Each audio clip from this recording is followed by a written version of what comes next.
Pessoal, no final das contas, o que importa para a empresa são só duas coisas: reduzir custo e gerar receita. É só isso. Se você vai falar com uma pessoa C-level, você pode falar para ele, ele vai ouvir blá blá blá blá blá blá, ou vai ouvir esse tipo de coisa.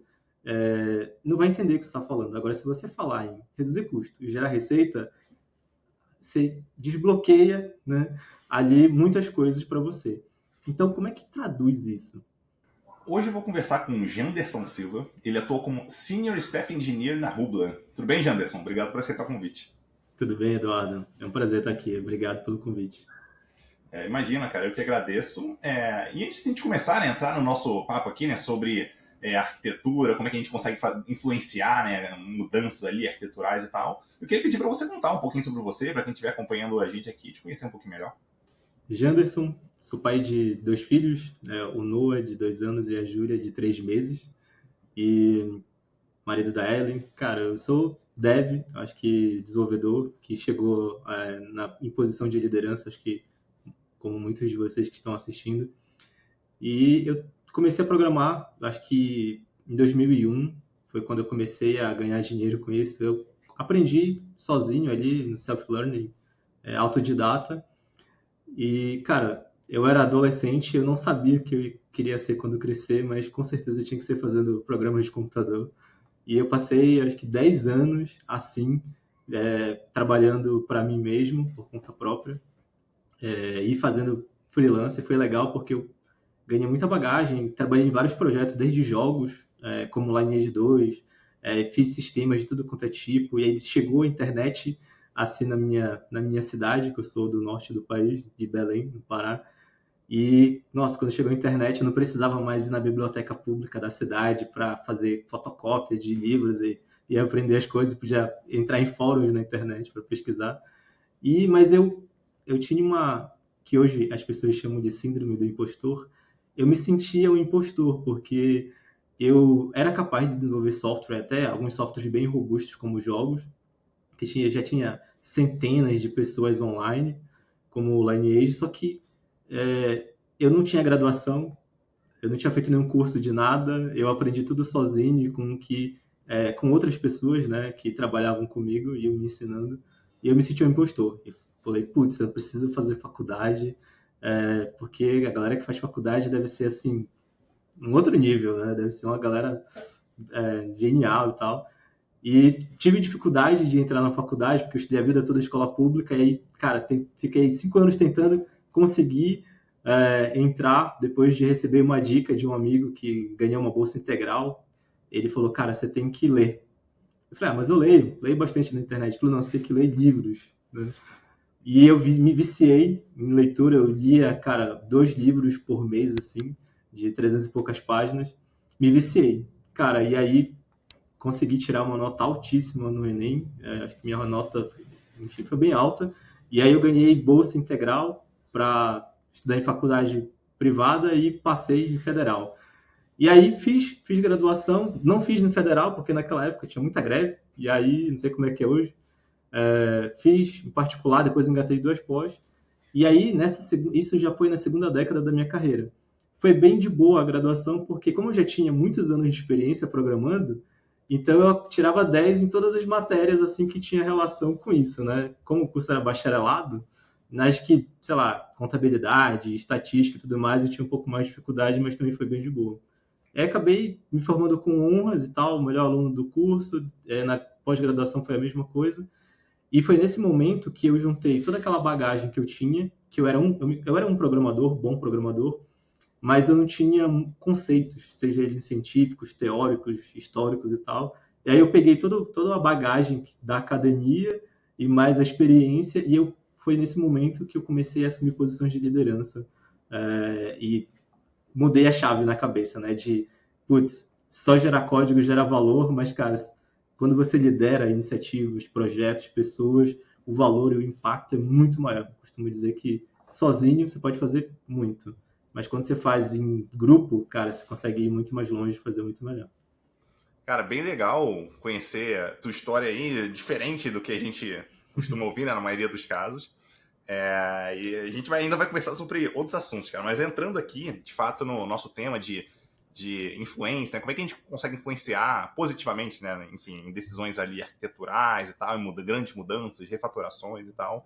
E o primeiro ponto, a primeira pergunta, né, que eu queria trazer aqui para você é trazendo até uma experiência assim que é frequente, que eu já passei muitas vezes, continuo passando até, que é assim, a gente tem um engenheiro na equipe, esse engenheiro ele pensa em fazer uma refatoração, alguma coisa nessa linha, e eu pergunto, beleza, e qual é o impacto disso aí para o negócio? Daí o engenheiro responde, não, para o negócio não tem impacto nenhum, só tem impacto para a tecnologia.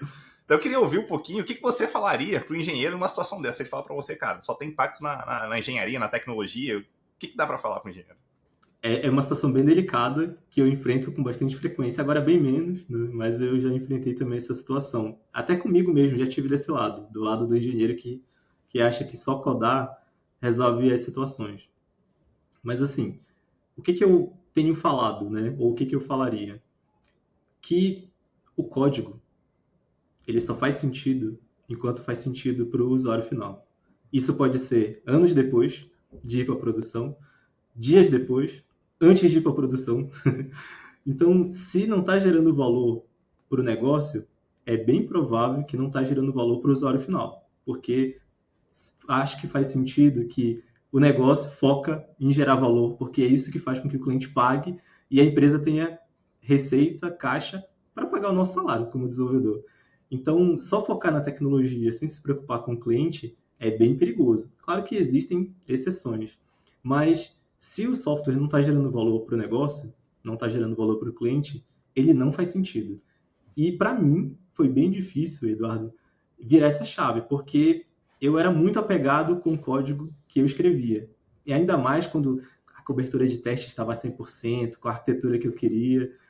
Mas o código, por si só, não vale de nada, né? Tanto é que hoje a IA consegue gerar código muito bom se você conseguir dar as instruções adequadamente. Então, acho que o cliente feliz é o que vale, no final das contas. Então, é isso que eu tento passar para a galera.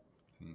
Acho que tem um ponto interessante quando a gente começa vamos dizer assim, quando a gente tenta unir código com, vamos dizer assim, negócio, que muitos engenheiros eu acho que têm dificuldade de ver, é que na ponta, quer queira, quer não, tudo vai ter alguma consequência para o negócio. Talvez esse link não seja tão claro no primeiro momento. Então, talvez o engenheiro pense, não, a gente tem que criar mais testes para ter menos bugs ou alguma coisa nessa linha. Tá, mas tudo bem, mas qual a consequência de ter menos bugs? É você, justamente, ter tempo para desenvolver mais funcionalidades ou trabalhar mais com algo que gera, de fato, valor para o negócio, ou então você gastar menos tempo do desenvolvedor trabalhando com o negócio, cara, que é chato ficar resolvendo bug, ou dar uma experiência melhor para o usuário final.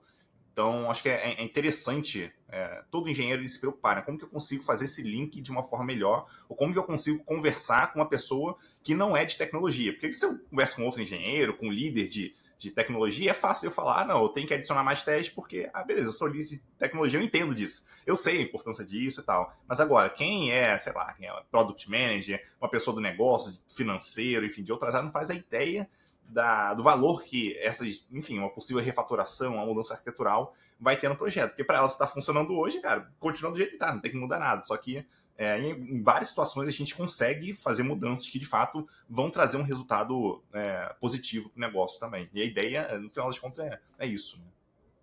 Total.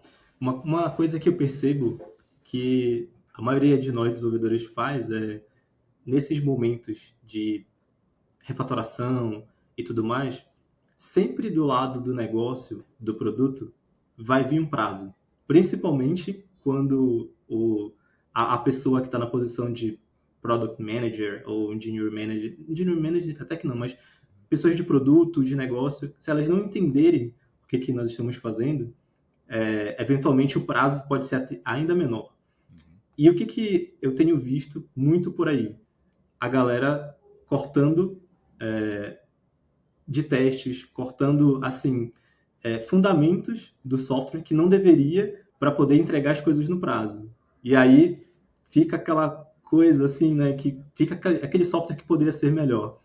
Mas uma dica que eu uso na minha carreira é, se tem um prazo e tem que cortar escopo porque o time é pequeno, eventualmente o que precisa se desenvolver é muito complexo, é melhor cortar escopo do negócio, porque pode ter certeza, se cortar escopo do negócio, ou seja, tira a funcionalidade que não é essencial, entrega o mínimo viável, o time de negócio vai voltar para iterar em cima dessas entregas. Agora, se você corta o escopo de qualidade, de arquitetura, raramente vai voltar para isso. Inclusive, eu acho que o Robert Martin, né, o famoso Uncle Bob, ele fala disso. Você já, no Clean Architecture, se você vai fazer, já faz da melhor forma possível, porque raramente você vai ter tempo para voltar e refatorar e melhorar isso depois, né? Mas tem que ter um pouco de cuidado com essa afirmação dele. Acho que tem um ponto bem interessante que talvez fazer de um jeito adequado em comparação a um jeito, vamos dizer assim, meio mal feito, vai te dar mais trabalho no começo só, mas depois vai ficar muito mais fácil, porque já vai estar, vamos dizer assim, arquitetado do jeito correto, já vai estar, o projeto como tudo já vai estar estruturado para, seja suportar fila ou suportar qualquer outro tipo de tecnologia, já vai estar preparado, então você itera em cima daquilo, é muito mais fácil. Agora, se você tiver que aplicar depois, cara, vai ficando cada vez mais difícil. Então, de fato, eu concordo contigo. E eu vou além. Eu acho que isso é talvez pior ainda quando a gente fala de testes, porque quando você não faz teste automatizado, no começo, quando você não começa fazendo isso, quanto mais funcionalidades você vai adicionando, mais difícil vai ficar de você testar. Porque assim, você vai ter que testar de alguma forma. E esse teste vai ter que ser manual. Ou então você não testa nem manualmente, deixa o cliente, o usuário, testar na ponta. E, cara, vai ser provavelmente o caos ali. Então tem que tomar muito cuidado com essa decisão de você não fazer teste, especialmente no começo. Cara, vai dar problema depois. Então, muito cuidado com isso aí. E assim, outro ponto que eu queria até entender de você, né? A gente está entrando aqui, né? Como que a gente consegue, dentro da tecnologia, tocar em negócio e tal, entender o valor disso, que eu vejo muitos engenheiros também tendo dificuldade. Que beleza, a gente vai fazer uma mudança ali arquitetural, vai refatorar uma parte ali relevante da aplicação, mas como que a gente consegue dar, vamos dizer assim, tangibilizar isso para quem é de negócio? Como é que a gente consegue dar um valor? Então a gente vai economizar tanto, ou vai ter melhoria de desempenho de tanto? Como é que a gente consegue encontrar esses números que fazem sentido para conseguir de fato vender essa mudança como algo relevante? Seja para o negócio, seja até para outras pessoas de outros times, né? Enfim, dentro de engenharia, dentro de tecnologia. Bom, essa é uma excelente pergunta.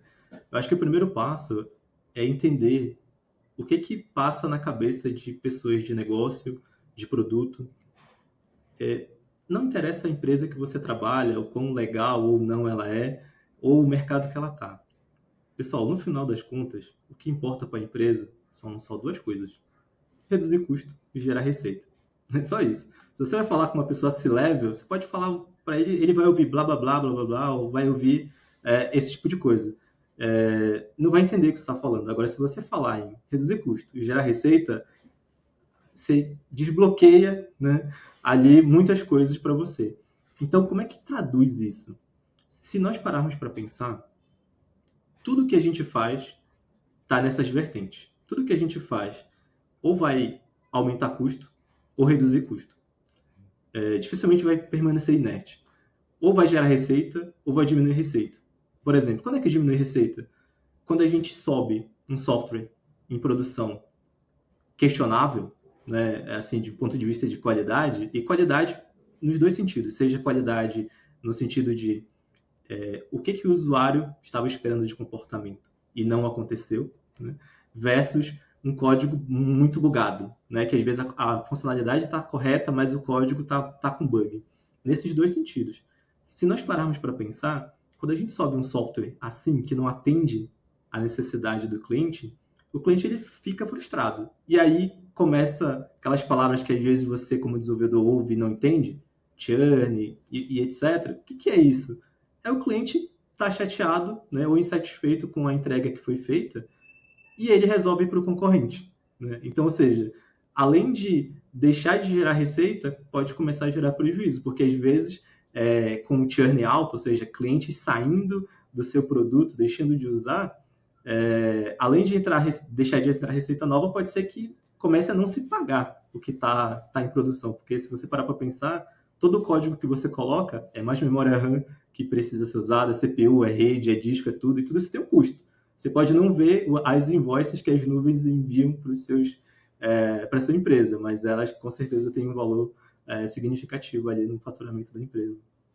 Sim, até uma outra forma de enxergar, talvez, que fique até bem simples, assim, que quando a gente tem um custo de infraestrutura, então vai desde banco de dados até aplicação rodando, cache, seja lá o que for, vamos dizer que, sei lá, ela está custando ali $10 por usuário por mês. Cara, se a gente está fazendo uma mudança que está aumentando isso para $12, cara, você está perdendo dinheiro se você mantiver aquela quantidade de clientes. Então isso precisa, de alguma forma, se justificar, se diluindo, ou pelo menos melhorando a experiência. Porque se você aumentou o custo, cara, alguma coisa tem que melhorar do ponto de vista do negócio também. Então, acho que é uma forma talvez um pouco simples de enxergar, talvez não tão simples de calcular em algumas situações, mas já é um começo, assim, né? Se a pessoa ou o time começar por aí, já é alguma coisa. Sim, esse é o primeiro passo. Essa mudança de mentalidade, você começa a enxergar tudo nessa vertente.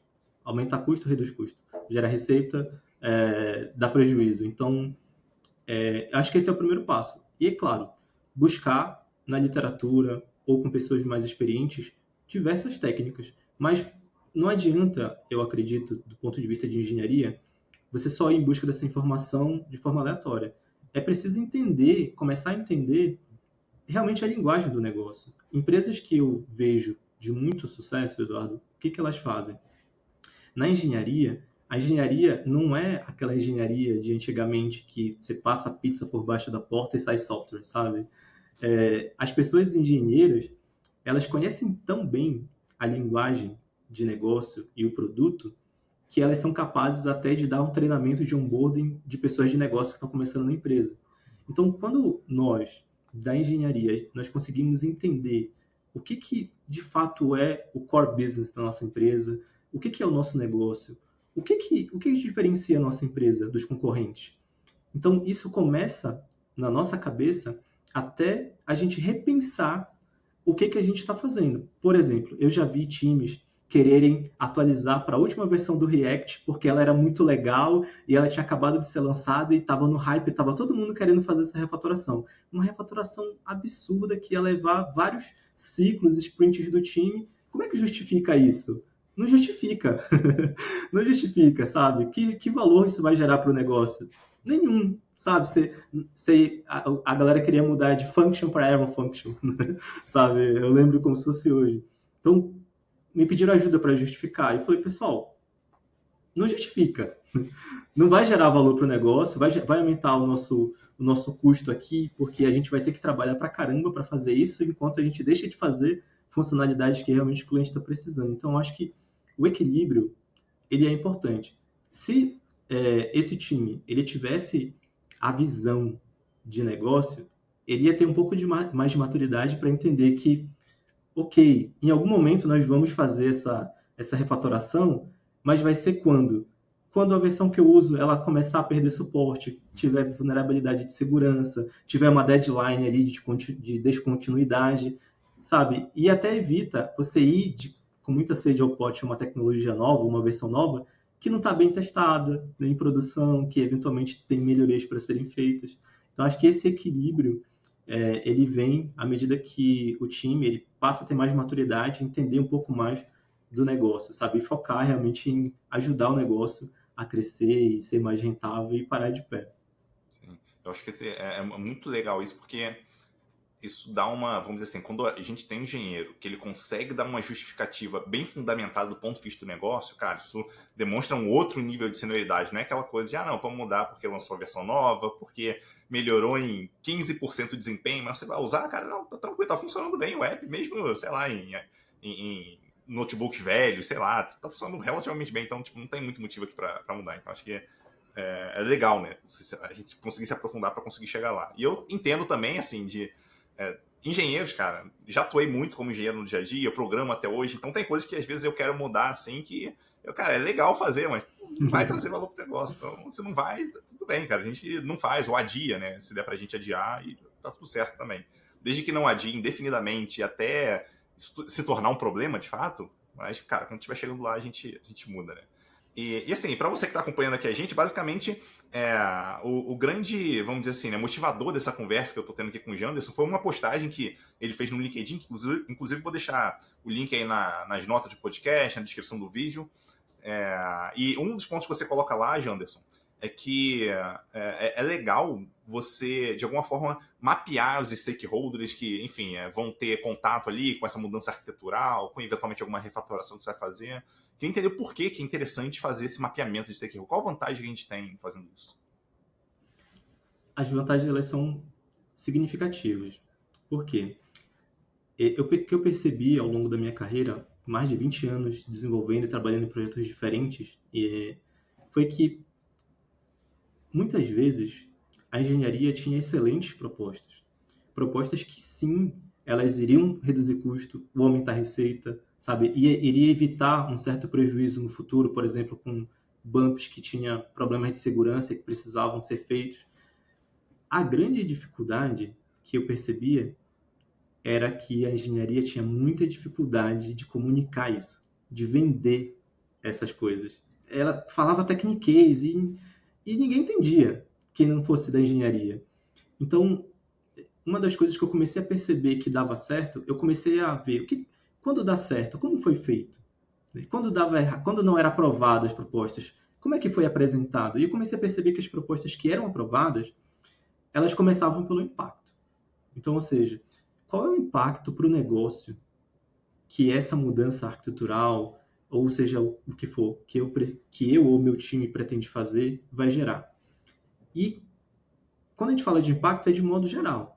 Quem vai ser impactado? Quais métricas da empresa serão impactadas? Isso está alinhado com o objetivo estratégico da empresa desse trimestre, sabe? Desse semestre, desse ano? As pessoas que vão ser impactadas, quem são? É engenharia? É o negócio? É produto? É design? São os usuários? Então, quando nós começamos a mapear isso, fica muito evidente que as propostas que são rejeitadas não é porque elas são boas ou ruins, até porque as pessoas que têm o poder de rejeitar a nível estratégico, elas pouco entendem do que se trata. Então elas rejeitam por quê? Porque o nosso cérebro, ele tem uma aversão a medo absurda. Então, o que o ser humano não entende, a reação natural é rejeitar, é querer se afastar, porque ele não tem noção dos impactos, do que pode acontecer. Então, o cérebro humano ele prefere ficar na zona de conforto. Né? E depois da zona de conforto, vem a zona do medo. E só depois que vem de aprendizado e crescimento. Então, se a gente começa a identificar quem são as pessoas impactadas por essa mudança e individualmente começa a conversar com essas pessoas e influenciar, evita-se o efeito manada, que é algumas pessoas com muito medo começam a rejeitar num fórum grande e pessoas que nem entenderam rejeitam porque respeita muito, confia muito na opinião alheia e já era. Você sofreu com o efeito manada. Agora, quando você individualmente começa a cativar, a esclarecer, desmistificar para as pessoas do que se trata, quais são os benefícios, por que isso é importante, qual o impacto de fazer agora ou de não fazer, por exemplo. Olha, eu preciso mudar aqui a versão do meu Node.js aqui, que está na versão 14, e eu preciso mudar para 22. Se eu só falar isso, não é tão claro para quem não é de engenharia. Agora, se eu chegar e falar, você lembra que nós sofremos um ataque recentemente que afetou a imagem da nossa empresa e os danos foram imensuráveis? Pois é, da tecnologia que a gente está usando, tem vulnerabilidades que, se exploradas, poderão causar danos à imagem da empresa muito maiores. Poderão desencadear clientes perdendo a confiança na marca e saindo de maneira avassaladora e dinheiro deixando de entrar, sabe, burburinho nas redes sociais. Então o impacto pode ser imenso. Eu tenho certeza que você vai convencer essa pessoa de que mudar a versão do Node é importante, sabe? Agora, se você só chegar a falar, não, tem que mudar porque a gente está na 14 e já está na 22. Não é uma justificativa plausível do ponto de vista estratégico, sabe? E se você faz isso com uma pessoa, e depois com outra, e depois com outra, depois com outra individualmente, você começa a ter aliados ali. Quando você vai para um fórum, para uma reunião estratégica, que está todo mundo, sabe? Você vai ter já pessoas compradas com a sua ideia. E aquelas pessoas que ainda não estão compradas, elas vão acabar sendo vencidas pela maioria, sabe? Então, você não precisa buscar o consenso. Você só precisa convencer a maioria de maneira com antecedência. Acho que um ponto legal de a gente conversar com essas pessoas antes é que se elas tiverem algo muito contra, elas vão falar, vão dar esse feedback antes, a gente vai ter tempo de ajustar, validar de novo e, vamos dizer assim, é mais ou menos como acontece, vamos dizer assim, na política, né? Então, muitos projetos eles não vão à votação de cara. Então, pô, tem que primeiro tentar convencer, negociar ali, até chegar num ponto que, não, agora a gente confia que ele vai ser aceito, que a gente vai conseguir a aprovação dele. Aí vai lá para votação. Então, a ideia é bem semelhante nesse caso aqui. Então, conversa com as pessoas, entende as dificuldades que, vamos dizer assim, que elas estão enxergando, por que elas discordam daquilo, e isso ajuda a gente a aprender também. Então, acho que esse lado, ele não é tão óbvio para quem é mais júnior e tal, mas quando a pessoa vai se tornando mais sênior, é importante ela ter esse contato, essa parte mais humana aí, com certeza vai fazer muita diferença ali.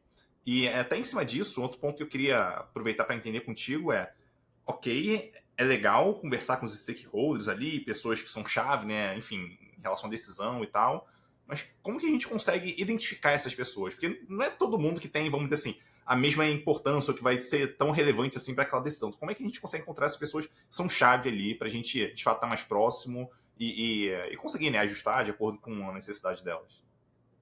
Ótimo. O primeiro passo é você precisa identificar redes de influência. Como assim? Não olha só para o cargo das pessoas, que é bem comum chegar numa empresa nova, você já olhar para quem é manager, para quem é senior, para quem é diretor, diretora. Não foca tanto em cargo, porque às vezes uma pessoa é diretora de engenharia ou de produto, mas ela está há pouco tempo na empresa, não tem tanto prestígio, sabe? A palavra dela não tem tanto peso. Agora tem, às vezes, uma pessoa desenvolvedora sênior na tua empresa, ou às vezes uma pessoa que enfim, product owner, que está 5 anos na empresa, desde o começo, sabe? E é muito respeitada, as pessoas ouvem muito. Comece a identificar essas pessoas founding ali, que estão ali há muito tempo, que já tem um certo prestígio, vai almoçar com a galera, vai sabe, pro happy hour com a galera, começa a prestar atenção nas conversas, quem é que é mais influente, quem é aquela pessoa que fica ali no meio da rodinha e um monte de gente ao redor de vários times e setores fica escutando falar. Essas pessoas você precisa se aproximar, você precisa cativar, e tem uma série de técnicas para fazer isso. Primeiro, técnicas que a gente estuda. Quer ver um exemplo? DDD. Eu fico sorrindo por dentro quando eu vejo muitos desenvolvedores achando que DDD é como você organiza as pastas do seu projeto. Foca no DDD estratégico. Por exemplo, Domain Experts, linguagem ubíqua, onipresente, como você queira chamar, que é basicamente assim, se você for falar com um médico, ele não vai falar dor de cabeça, ele vai falar cefaleia, sabe? Então é um termo técnico da área dele. Se você for falar com um advogado, ele tem os termos dele, então cada domínio de conhecimento tem os seus especialistas nesse domínio e tem uma forma característica de falar. Se você e eu identifica essas pessoas influentes e começa a perceber como elas falam, os jargões que elas usam, os termos técnicos da área dela que ela usa, e você começa a aprender, claro, tem o dever de casa, você estudar o que significa, começa a aprender. Se você chega com essa pessoa e fala em nível de igualdade com ela, se você sentar de frente com o médico e conversar com ele de igual para igual, usando os termos que ele aprendeu durante anos na faculdade, você derruba várias barreiras, você cria uma conexão forte de empatia com essa pessoa que ela vai te ouvir, ela vai gerar uma admiração instantânea. Agora, se você chega com um médico falando de forma coloquial, ele vai se achar superior, sabe? Ele não vai criar aquela conexão, não vai te ouvir, ele pode até te escutar, mas ele talvez não te compreenda. Então, desbloquear isso é através de conhecer as pessoas, como elas são, como elas se comportam, como elas falam, e procurar imitar para que você consiga quebrar essa barreira da comunicação. Então, é por aí, sabe? Fica muito mais fácil de você convencer pessoas que você já tem uma certa afinidade. Sim. E às vezes a gente acha, não, a gente trabalha com tecnologia, só precisa saber sobre tecnologia. Tá bom. Então, lamento dizer, mas enfim, tem que entender a parte humana ali também, né? De certa forma. Ajuda muito, pelo menos. Com certeza vai ajudar muito. E outro ponto que eu queria entender contigo, aí pulando aqui, né? Você comenta lá sobre arco narrativo e tal, a importância da gente prestar atenção nisso. Eu queria entender um pouquinho sobre a parte da apresentação. Então, eu vou falar sobre aquele tema, eu vou apresentar a minha ideia, enfim. Seja numa apresentação usando slides, seja conversando com alguém. Como que eu consigo estruturar uma apresentação para vender uma ideia da melhor forma possível? Como é que tem algum framework que eu consigo usar ali? Tem alguma técnica que eu consigo usar para vender essa ideia para ter uma chance maior de aceitação? Tem várias, tem várias. Mas vamos focar. Se você for pesquisar, tem muitos frameworks, tem muitas técnicas. Pega um caso aleatório aqui. Se você vai falar, por exemplo, com executivos, você pode usar um framework que foi desenvolvido pela McKinsey chamado MICE. E não vou entrar a fundo aqui porque é um pouquinho complexo, mas se você usa, a comunicação com o executivo flui de uma maneira absurda, sabe? A linguagem ubíqua, com pessoas ali mais do nível tático, funciona muito bem. 5W2H, você consegue explicar para qualquer pessoa qualquer coisa complexa de maneira simples. Então, tem várias ferramentas, mas vamos primeiro focar no fundamento, antes da ferramenta. Qual é o fundamento por trás disso? É você desmistificar para a pessoa o que você quer passar. E como é que você consegue fazer isso de maneira simples, sem já começar com framework? Porque se você usar o framework sem entender muito, também não adianta, né? Pode até deixar mais complexo. Como é que você consegue desmistificar? Com coisas que a gente aprende na faculdade. Silogismo, sabe? Método cartesiano, que é tipo assim, se você tem uma arquitetura super complexa, uma funcionalidade complexa, algo complexo que você quer fazer, não faz sentido você explicar para uma pessoa essa complexidade de maneira monolítica, vamos dizer assim. O método cartesiano, por exemplo. Você pega um problemão, quebra em problemas menores, na menor unidade possível, e se você for resolvendo todos eles, você resolve o todo. Não traz isso para a comunicação.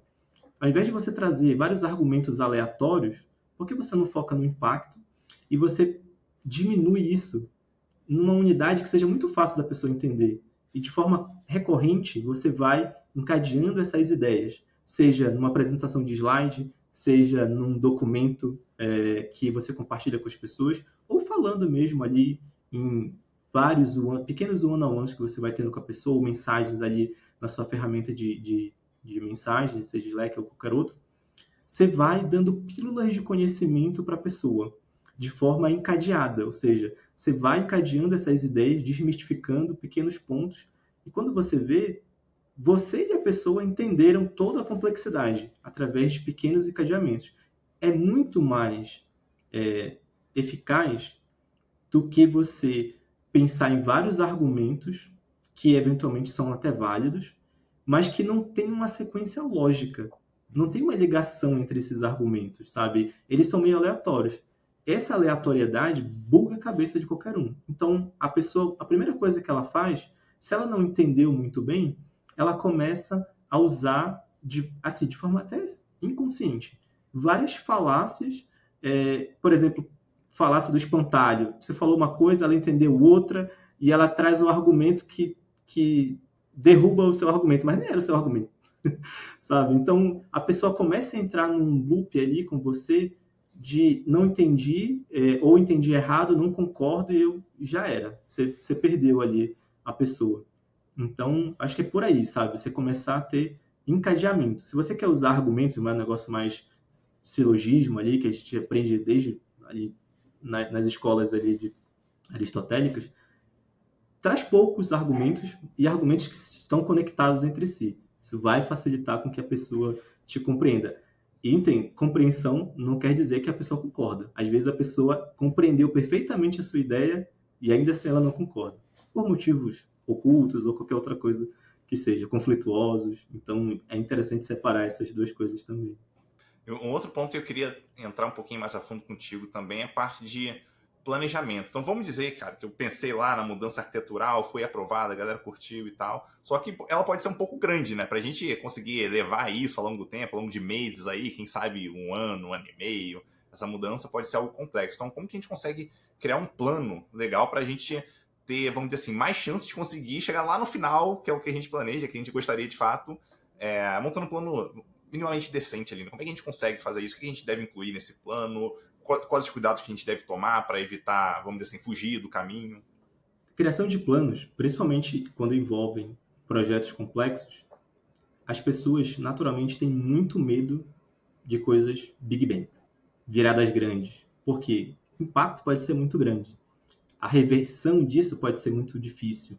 Então, sempre que você for estruturar um plano, tenta estruturar de maneira faseada, que gere valor de forma iterativa e incremental.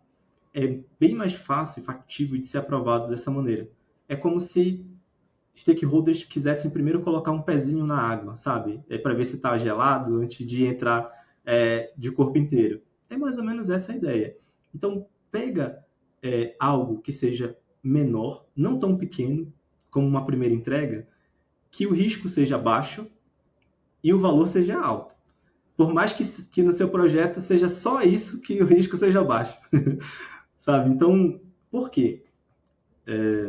Tem uma frase que eu gosto muito, que é: sábio é o alfaiate, que todas as vezes que me visita, que eu visito ele, ele me mede de novo, né? Tira as minhas medidas. O ser humano não é assim, pessoal. O ser humano a primeira impressão é que fica. Então, se na primeira impressão do seu projeto for muito complexo, o risco é muito alto e a probabilidade de acontecer a problema é alta, sabe? O dano é alto, o valor é baixo, por mais que todo o resto do seu projeto seja o contrário disso, a galera vai ficar com o pé atrás, essa primeira impressão negativa é que vai ficar. Então, pega o seu plano, pega a melhor parte do seu plano e entrega ela primeiro. Isso vai gerar um senso de confiança muito alto nos seus stakeholders, na sua companhia. E procura encadear sucessos. Ou seja, valida bem antes de colocar em produção. Se você tem dificuldade, como eu vejo muitas empresas, de ter um ambiente de homologação ou testes que simule produção, e você precisa colocar em produção para ver como vai acontecer, não abre para todos os usuários. Procura usar feature flag, sabe? Algumas técnicas que você consegue colocar o que você precisa para poucos usuários, coleta feedback ali de maneira rápida, itera em cima disso, vai melhorando, para que a percepção de valor e de progresso ela vá acontecendo. Isso, projetos de natureza complexa ou não, mas se você faz de maneira faseada, e dessa maneira, gerando valor alto logo no começo, você vai ver que a coisa vai fluir de maneira muito mais adequada. E é muito legal isso que você falou, porque eu vou pensar uma parte aí que eu costumo falar bastante também, às vezes as pessoas não acreditam, que assim, quando alguém vai fazer uma cirurgia, ou pensa em fazer uma cirurgia, eu, cara, sempre penso assim comigo, né? Claro que eu não falo pra pessoa, mas eu penso assim comigo. Cara, toda cirurgia, ela é perigosa. Mesmo que seja muito pequena, você corre um certo risco ali. E quando a gente fala de mudança de software, é mais ou menos a mesma coisa. Sempre que a gente faz uma mudança, existe um certo risco que a gente está correndo ali. E se a gente vai fazer uma mudança que é irreversível, cara, o risco é maior ainda. Então, se a gente conseguir evitar que ele seja irreversível, ou seja, em outras palavras, se a gente conseguir tornar essa mudança reversível, pô, já, enfim, dá uma certa tranquilidade ali. No pior dos casos, a gente volta para o estágio que era. Mas ainda assim, quanto maior a mudança, maior a chance de dar problema. Então, se a gente encurta e torna essa mudança muito pequenininha, e der algum problema, cara, o problema tende a ser muito pequeno também. Então a gente corrige mais fácil, mais rápido e tal. E se der tudo certo, tudo bem. A gente vai, vamos dizer assim, empilhando essas mudanças ao longo do tempo até chegar onde a gente quer. E às vezes, a gente não precisa nem necessariamente chegar no que a gente imaginava que era o final, que era perfeito, cara. Às vezes a gente chega no meio do caminho, ou até menos que isso, cara, já tá legal aqui. Eu acho que talvez nem precise continuar, sabe? Então, a gente tem essa oportunidade também quando a gente faz mudanças pequenas ali, incrementais no projeto.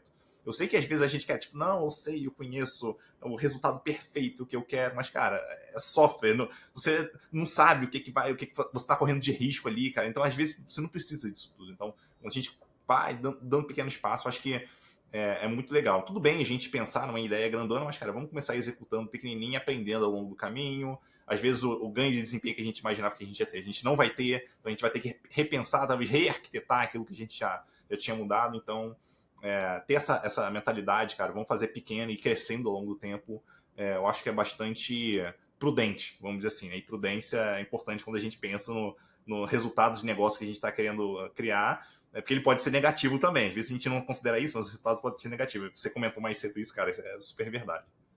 Exato. E também conhecer o negócio da empresa e o nível de maturidade que ela possui é importante. Por exemplo, como assim nível de maturidade? Qual estágio de maturidade a empresa está? Por quê?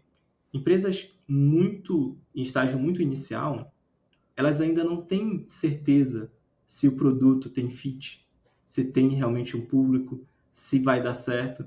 Então, esse tipo de empresa, ele, majoritariamente, claro que há exceções, que tem empresas que começam pequenas que já tem um alvo bem definido, mas a maioria não. o seu comportamento como líder de tecnologia, ele tem que ser diferente de acordo com a empresa. E um erro que eu vejo muitos líderes cometerem é: eu sou esse perfil de líder, são essas minhas ferramentas de trabalho, e eu entendo que isso é uma bala de prata que deu certo em algum lugar e vai dar certo em todos os lugares. Não é bem assim. Empresas que estão em estágios iniciais, as coisas acontecem de maneira muito mais rápida e o nível de incerteza é muito mais alto. Então, nesses casos, tem um livro bem interessante que é o Lean Startup, do Eric Ries, que ele fala assim, que ele é o antagônico do Clean Architecture, né? Ele fala assim: você não tem que fazer teste, você não tem que fazer software artesanal, você tem que fazer o mais rápido possível, colocar em produção, testar, coletar feedback e iterar, porque nem o cliente sabe o que ele quer. Então, ele dá vários exemplos disso. E de certa forma, isso é verdade, porque se a empresa está no estágio muito inicial e o nível de incerteza dela é muito alto, por que você vai construir uma arquitetura perfeita de algo que você nem sabe se é isso realmente que o cliente da empresa quer e precisa? Né? A gente começa a se questionar. Então, entender o nível, o estágio da empresa e ir mudando as suas técnicas e as suas entregas de acordo com a necessidade da empresa ajuda bastante. Então, por exemplo, você está numa empresa, você é líder de tecnologia, você está numa empresa em estágio inicial e o seu projeto é, sabe, sair do monolítico e ir para microserviços. Mas, às vezes, a quantidade de acessos da empresa é pequena, sabe? Então, não precisa de alta disponibilidade, não precisa, sabe, de uma coisa, dos benefícios que o microserviço traz. Às vezes, o monolito resolve muito bem. O Stack Overflow, até, não sei se ainda é, mas até um tempo desse era um monolitão, né? E funcionava muito bem. Então, procura usar o seu cinto de ferramentas de maneira adequada. Não tenta usar o martelo e achar que qualquer coisa é prego. Né? Então, entende a empresa, entende o negócio e vê o que a empresa está precisando e vai no seu background e se adequa à empresa. Vai ajustando para a necessidade da empresa. Putz, outro lado, a empresa é muito grande, já muito estruturada, é uma empresa que ela já sabe quem é o público dela, já sabe qual é o negócio dela, está estabelecida ali, e a necessidade é outra. E realmente, putz, pode ser que você precise fazer coisas que são significativas, grandes mudanças, ter um nível de qualidade alto, porque qualquer bug ali, o impacto pode ser muito grande. Então, eu acho que tentar se adaptar ao momento da empresa e ir mudando as suas técnicas e contribuindo de maneira que ajude a empresa aí, aumentando o nível dela de maturidade, te deixa também em uma posição assim diferenciada de outros profissionais, líderes de tecnologia. Todo contexto é um contexto, né? Então, às vezes a gente aprende alguma coisa, mas essa coisa que a gente aprendeu, se encaixa em um contexto específico.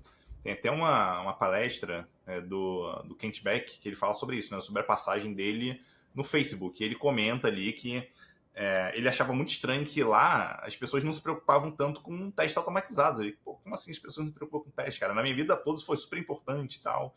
Aí ele comenta, né? Eu vou deixar o link, inclusive, dessa palestra dele. Ele comenta, né, que essas pessoas não se preocupavam com teste, ele descobriu depois. Porque elas trabalhavam em uma parte, vamos dizer assim, do produto, que eles faziam tantos experimentos, e a maioria ia para o lixo, literalmente. Então, cara, não fazia sentido fazer teste para esses caras. Então, vamos dizer assim, para os 90% das funcionalidades que os testes que faziam e jogavam fora, cara, beleza, é isso mesmo. Para os 10% que ficavam e que, de fato, precisavam de escala e tal, aí sim a gente ia começar a pensar em como estruturar essa funcionalidade ou esse projeto para a gente conseguir atingir o nível de escala necessário. Mas só para aqueles 10%, talvez até menos de 10%. Então, entender o contexto que a gente está atuando, cara, é fundamental. A gente não pode, eu brigo muito sim por isso, a gente não pode se basear somente em, eu li o livro, ele falou que era assim, ou então fulano falou que era assim, então tem que ser desse jeito, tem que usar microserviço, eu tenho que usar um banco de dados assim assado, cara, eu tenho que usar tal arquitetura, eu tenho que estruturar o projeto dessa forma, cara, não é muito bem assim não, existe contexto onde essas coisas se aplicam melhor do que outras, então acho que a senioridade ela ajuda também bastante a gente entender um pouquinho o que se encaixa melhor em cada situação. Com certeza. Over-engineering, eu acho que é um dos pecados que eu mais vejo a engenharia ao redor do mundo, não só no Brasil, cometendo, sabe? E esse é um fator que contribui muito do ponto de vista negativo para projetos serem negados. sabe, do ponto de vista de negócio, porque eventualmente a pessoa que está na posição de CTO é uma pessoa que já foi dev, né? E entende muito do negócio. E ela sabe o estágio de maturidade da empresa, e ela sabe, de certa forma, o que você está fazendo talvez não seja ainda o momento ideal de implantar. E não necessariamente ela vai comunicar isso para você. Então pode ser que o que você está fazendo seja legal, seja importante, mas não para esse estágio da empresa. Então repensa, adiar decisões difíceis ou decisões irreversíveis o máximo possível é muito importante. Se você pesquisar por arquitetura evolucionária, fala muito disso, de você adiar decisões difíceis o máximo possível e você ir fazendo as suas entregas à medida que realmente elas são necessárias. Eu vejo muito desenvolvedores já implementando ferramentas, técnicas, padrões arquitetônicos de cara, sem saber muito se isso um dia será necessário. Então, eu já ouvi de um desenvolvedor sênior até, ele falou, não, eu fiz dessa forma porque quando a gente precisar, já está pronto. E eu falei, olha, eu acho que nós nunca precisaremos. Então, o tempo que foi investido, sabe, nessa arquitetura, poderia ter sido investido numa funcionalidade que o cliente precisa. Com certeza. Cara, isso é clássico, assim, muito comum.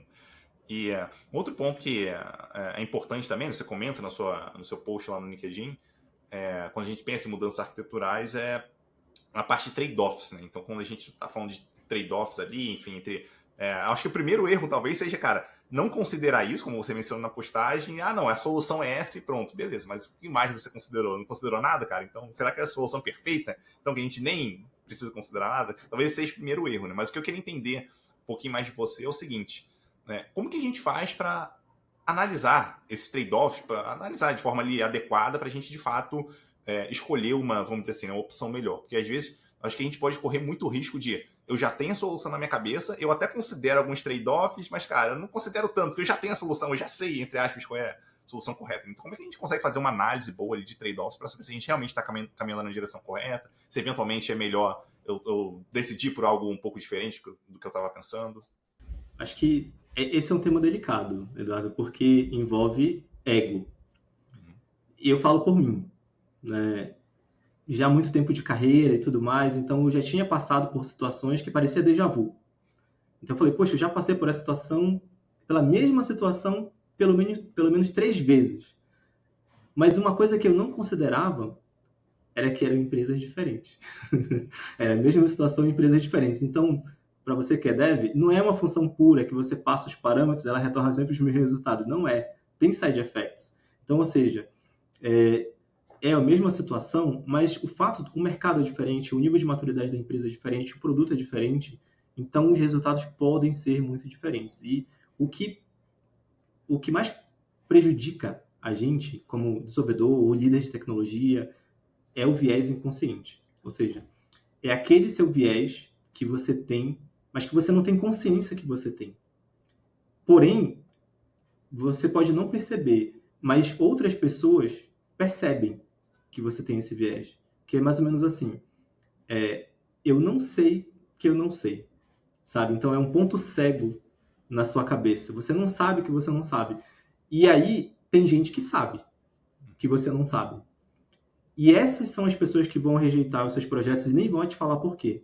Então, se você procura entender que você tem vieses inconscientes que foram construídos ao longo da sua vida e que você não percebe, você pode e deveria tentar sair um pouco da sua caixinha e ter empatia, que é se colocar no lugar do outro e pensar de maneira completamente diferente do que você pensaria, por mais que isso cause desconforto. Então, ou seja, o que eu poderia fazer para ser sacana com o Janderson e trazer argumentos para derrubar a ideia dele só porque eu não gosto dele. Então, meu santo não bateu com dele, não fui com a cara desse cara. E eu preciso encontrar argumentos para poder acabar com o projeto dele. Você fazendo esse exercício, você vai se surpreender, porque você vai encontrar. Você vai encontrar. E isso pode abrir a tua mente de, putz, tem algo aqui que eu jamais pensaria por porque eu sou essa pessoa, eu tenho essa construção ideológica aqui, mas uma visão diferente, ela consegue ver coisas que o meu cérebro não quer ver. Então, você começa a se surpreender. Vou dar um exemplo recente. Na empresa que eu estou trabalhando atualmente, isso eu posso falar porque é informação de domínio público, tá? Nós tínhamos uma decisão para fazer. Construir uma plataforma, refatorar uma plataforma de maneira significativa para poder resolver um grande problema que nós tínhamos. E como desenvolvedor, a primeira coisa que vem na minha cabeça é: eu vou refatorar. Vamos refatorar, vamos reescrever e vai ser top. Vai ficar muito bom, vai resolver o problema. Em 6 meses, ou 8 meses, ou 1 ano, sabe? Muito provavelmente 1 ano. E ter feito esse exercício de, putz, eu tenho vieses que eu não sei que eu tenho, deixa eu pensar de uma outra ótica, da ótica do time de finance. O time de finance pensa assim: como é que eu reduzo o custo? E como é que eu entrego mais rápido? E se eu, ao invés de desenvolver isso, refatorar, eu ir atrás de algum software que já resolve esse problema e assinar uma licença ali para usar esse software? Putz, mas eu vou perder o controle, sabe? Eu não vou conseguir fazer o que eu quero porque é, sei lá, um software de prateleira. Esse é o meu viés de desenvolvedor falando, sabe? Então, para não se alongar, assinamos um SaaS que resolveu o problema em menos de 3 meses, e os ajustes que nós tivemos que fazer na plataforma foram pequenos. A gente resolveu um grande problema que seria resolvido em 1 ano, em menos de 3 meses, e mudou a chave da empresa, assim, aumentou taxa de conversão, sabe, cliente feliz, conseguimos ser capazes de trazer clientes gigantescos para a plataforma que antes não era possível por conta do problema que nós tínhamos.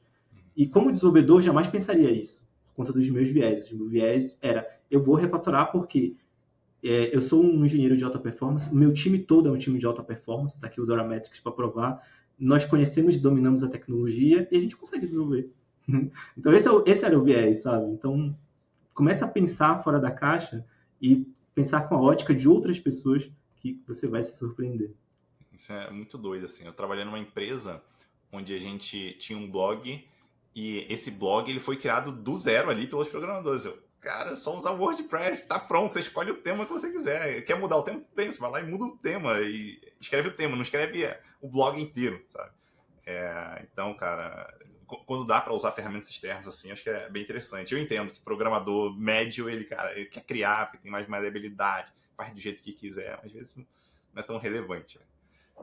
E outro ponto que você mencionou ali no teu post também, que eu acho bem interessante, é sobre a parte de documentação, a importância de você documentar, compartilhar isso com as pessoas e tal. O que eu queria entender de documentação é assim, o que você, via de regra, recomenda de documentação? Qual tipo de documentação usar, em que momento ali? Isso, obviamente, aqui eu vou assumir que isso é contextual e tal, então talvez cada contexto ele vai pedir uma certa documentação diferente, mas de maneira geral, assim, o que você se vê usando, o que você indica para as pessoas quando elas estão pensando em fazer uma mudança arquitetural? 2 coisas apenas. Poderia citar várias, mas 2 coisas fundamentais que eu recomendo e uso no dia a dia: Design Doc e apresentação executiva. O público é diferente, então o Design Doc é para um público técnico, independente do nível de senioridade. Quem tem um nível de senioridade menor aprende demais com isso, é uma passagem de conhecimento gigantesca. Quem está no nível ali de senioridade mais alto contribui muito e você aprende de todas as formas. Do outro lado, comunicação executiva. Lembra do MICE que eu falei? Pois é, dá uma pesquisada que vocês vão entender o que eu estou falando. Você mudar a linguagem, você pega tudo aquilo que você colocou ali no Design Doc, joga metade fora, sabe? Extrai só o que o executivo ou a executiva precisa ouvir. Porque pensa assim, pessoal, uma executiva de tecnologia é uma pessoa que ela tem muitos problemas e ela tem pouco tempo, principalmente para te ouvir. E se essa pessoa não te entender, a situação fica pior ainda. Então, lembra que eu falei? Procura entender como essa pessoa é, quem ela é, como ela fala, como ela se expressa, o humor dela no dia que você for apresentar é importante. Até técnicas como DISC, né? Procura entender o perfil comportamental dela, que é como é que ela se comporta quando ela não está pensando em como se comportar. pesquisa, estuda sobre a pessoa, as pessoas que você vai precisar apresentar desse lado mais executivo e estratégico, e usa frameworks como esse que eu citei para que você seja conciso e você consiga trazer claridade para a pessoa. E claro, faz aquele dever de casa de antes influenciar e ganhar outras pessoas ali. Por quê? Porque essa pessoa, ela quer te ajudar. Ela está disposta a te ajudar, mas ela precisa te entender. Então, se você traz uma comunicação executiva muito sucinta, porém, que mostra muito claramente qual é o impacto, lembra? Quanta receita isso vai gerar? Ou, sabe, quanto de dinheiro isso vai economizar? Sabe?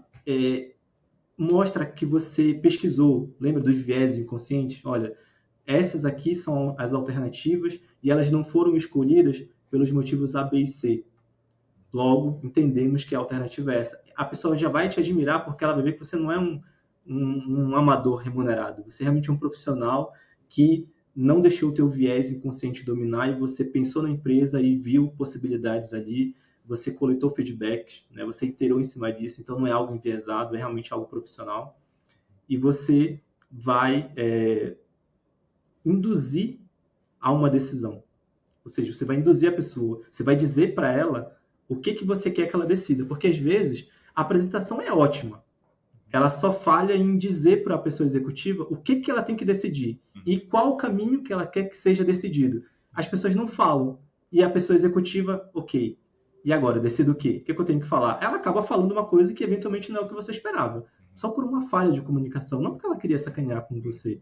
Então, deixa muito claro qual é a sua intenção e o que você quer decidir. E se ela pedir conselho de outras pessoas, você já ganhou essas pessoas antes, sabe? Você já convenceu. Essas pessoas vão ser favoráveis à sua ideia e vai dar tudo certo. Boa. Volta que você estava comentando mais cedo, né?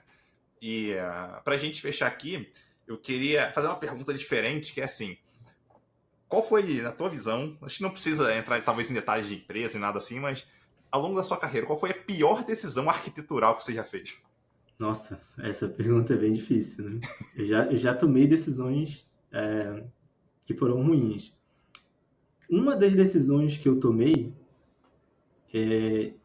ela foi tomada assim, ela foi uma continuidade. Foi uma decisão que tinha sido tomada antes de eu chegar na empresa, e eu cheguei na empresa numa posição de alto nível, com total poder para mudar a decisão e fazer o que eu quisesse. E eu só segui, que era sair de um monolito e ir para microserviços. E eu falei, não, o que eu fiz? Vamos seguir no monolito. Já foi decidido, eu não vou... Porque quando você chega, né, tem até um livro, os primeiros 90 dias, que eu uso bastante. Quando você chega numa empresa e você sai desfazendo as decisões que o seu antecessor tomou, isso te reduz a sua credibilidade, porque as pessoas que estão ali, elas estão compradas com o seu antecessor, majoritariamente. Então, você ir desfazendo tudo, você já fica ali em maus lençóis. Então, pensando nisso, né, eu acabei, eu mesmo me induzindo ao erro. Eu não revisitei as decisões que foram tomadas, essa decisão de sair do monolito para o microserviço, eu falei, vamos. O que eu fiz foi só, deixa eu ver como a gente está fazendo microserviço. Putz, estamos fazendo microserviço por funcionalidade, isso vai dar ruim. Funcionalidade é muito volátil, pessoal. Vamos fazer por domínio de conhecimento que é mais estável, muda menos. E a gente seguiu dessa maneira. No final, não precisava de microserviço. O monolito resolveria, sabe? Então, deixaria a coisa muito mais simples, muito mais rápido porque as funcionalidades core do produto estavam todas no monolito. E aí, o time estava criando um microserviço, precisava criar uma funcionalidade nova, beleza, fazendo microserviço, mas precisava iterar em cima de uma funcionalidade que já existia, não queria fazer mais no monolito, porque as pessoas já tinham demonizado o monolito, elas diziam que o monolito era péssimo, mas ninguém conseguia explicar por quê. Porque tinha que sair do monolito, só tinha que sair. E aí, porque o líder antecessor disse que tinha que sair, e o novo líder, que era eu, não discordou. Então as pessoas só estavam indo no fluxo, sabe? No efeito manado. E aí o que acabava acontecendo? Demorava muito para fazer uma funcionalidade nova, porque as pessoas não queriam fazer no monolito, que era muito rápido, esse uma sprint, ou menos de uma sprint. Elas queriam fazer no microserviço, então tinha que pegar o que estava pronto, refatora, extrai para o microserviço, complementa e testa e tudo, vai. 2 meses depois está em produção. O pessoal de negócio ficava louco. Então, acho que esse foi um erro que eu cometi só por confiar, sabe? Falei, não, eu vou confiar que a decisão que foi tomada aqui foi uma ótima decisão, porque alguém já deve ter feito uma análise e foi. Não é bem por aí. Então, acho que eu aprendi demais com isso. E essa foi uma decisão bem ruim, assim, do meu ponto de vista. Boa, eu vou compartilhar uma minha aqui. Não é algo tão grande, não. Não sei se foi a pior, mas acho que é um caso interessante, assim, emblemático, né? Que a gente tinha uma aplicação na empresa que eu trabalhei, onde essa aplicação ela fazia algumas operações em batches, né? Então a gente passava uma lista de, vamos dizer assim, de, sei lá, de IDs, de alguma coisa assim, né? De algum registro, passava o que a gente queria aplicar, ela executava isso em batch, enfim, aí monitorava ali, né? Quanto tempo tá levando para fazer, quanto tempo vai levar para terminar, alguma coisa nesse sentido. Só que ela era 100%, entre aspas, single-threaded, vamos dizer assim, né? Então ela recebia a ação e ia fazendo dentro da mesma thread, ia fazendo tudo até terminar. E a gente achava isso muito ruim. Assim, sempre funcionou, assim, cara, resolvi os nossos problemas. Mas a gente se incomodava com isso porque, cara, dá pra ser melhor, dá pra gente, a gente cria uma fila aqui, manda mensagem pra fila aí, cara, a gente pode processar distribuidamente, a gente vai ter várias instâncias rodando, isso aqui vai melhorar o desempenho, massa, vamos fazer. Daí a gente, felizmente, a gente fez isso num hackathon, então, cara, a gente passou, sei lá, um dia ali trabalhando naquela solução, a gente fez bonitinho, usando fila e tal. Só que quando a gente foi rodar, foi testar aquilo, a gente percebeu, cara, tava muito difícil de conseguir garantir com que todos os itens fossem processados. Então sempre tava algum problema ali no meio, cara. E sei lá, de 1000 itens, 998 eram processados e 2 simplesmente sumiam. E, cara, a gente não conseguia encontrar esse problema de jeito nenhum. Conclusão, cara, a gente não botou isso no ar. A gente percebeu que acho que valia a pena manter do jeito que estava, porque já estava resolvendo o problema. Talvez não fosse tão rápido quanto a gente gostaria, mas não sei se precisava tanto de velocidade. E é isso, cara. A gente aprendeu que algo mais simples acabou resolvendo muito melhor o nosso problema. Então a gente continuou com a solução antiga, a gente nunca trocou para a solução nova, né? Então, às vezes, a gente demoniza algo que é simples e tal, cara. Acho que simplicidade é uma feature quando a gente pensa ali em manutenção e tal. Então a gente tem vantagem da gente ser simples, né? Mas, enfim, foi só um hackathon, então a gente não perdeu tanto tempo assim. A gente tomou uma decisão ali que parecia ser muito boa de rearquitetar, mas acabou não funcionando tão bem quanto a gente esperava. Bom, para a gente finalizar aqui, eu queria abrir um espaço para vocês, Janus, passar a sua mensagem final aí para a galera, fazer seu jabá se você quiser, fica à vontade. Primeiro, te agradecer, Eduardo, foi incrível estar aqui com você nesse tempo. Obrigado pelo convite mais uma vez, estou super honrado e estou disponível para mais vezes. Queria fazer um jabá aqui, que pessoal, eu acabei de lançar um livro sobre influência sem autoridade, você não precisa ter um cargo de liderança para você exercer a influência que um líder exerce, sabe? Então lá é o conhecimento não só meu, mas de muitas outras pessoas que eu mentoro pessoas desde 2017 ali, então são turmas anuais e eu realmente ajudo as pessoas da maneira que elas necessitam para ir para um próximo nível, né? E, cara, eu já ajudei muita gente e, como eu falei anteriormente, eu aprendo demais nisso. Então, eu peguei todo esse conhecimento, né? Resumi ele no máximo possível, porque eu sei que é muito chato ler livros gigantes, então eu peguei e compilei na menor unidade possível e pedi para o Eduardo deixar o link para você adquirir aqui nos comentários. É mais barato do que uma pizza, pessoal. Você vai ver e é um conhecimento muito valioso.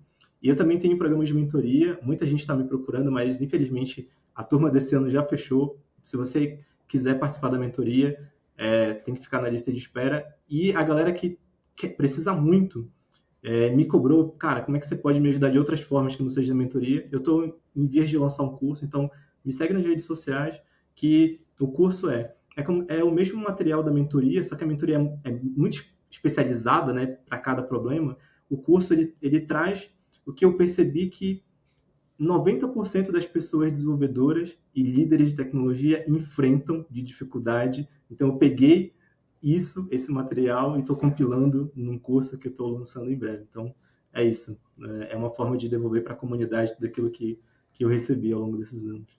Bom, então todos os links estão aqui na nota do podcast, descrição do vídeo, comentário pinado aqui, enfim. Bom, muito obrigado, Janderson, pela tua presença aqui, cara. Foi muito legal, de verdade, conversar contigo. Um abraço e até a próxima. Obrigado, Eduardo. Um abraço. Até mais.